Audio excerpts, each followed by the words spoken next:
যুদ্ধ মানেই শুধু বোমা, গুলি বা ধ্বংসস্তূপ নয়। যুদ্ধ মানে এমন এক চাপ যা ধীরে ধীরে মানুষকে মানসিকভাবেও দেয় ভেঙে। ইউনিফর্মের আড়ালে থাকা শরীরটা হয়তো থাকে শক্ত, কিন্তু মন অনেক সময় কথা বলার আগেই হয়ে পড়ে ক্লান্ত।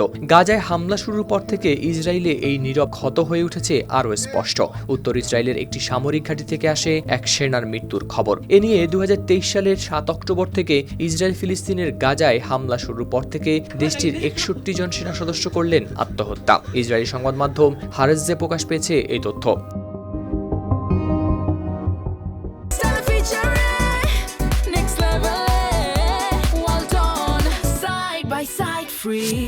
গেল মঙ্গলবারের এই প্রতিবেদনে বলা হয়, সবশেষ আত্মহত্যা করা ওই সেনা ছিলেন ইসরায়েলি বাহিনীর একজন সক্রিয় সদস্য।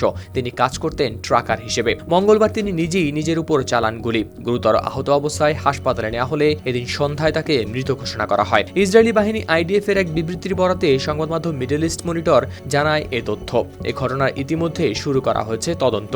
এর আগে আরও বিস্তৃত চিত্র তুলে ধরে ইসরায়েলের পার্লামেন্ট নেসেটের গবেষণা ও তথ্য কেন্দ্রের প্রতিবেদন। সেখানে বলা হয়, 2024 সালের শুরু থেকে 2025 সালের জুলাই পর্যন্ত আত্মহত্যার চেষ্টা করেছেন 279 জন সেনা। হিসাব বলছে, প্রতি 7টি চেষ্টার বিপরীতে একজনের ঘটেছে মৃত্যু।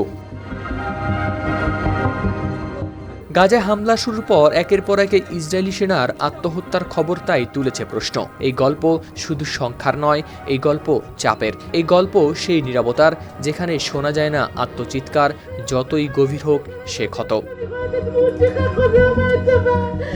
হাওলাদার শামীম, RTV।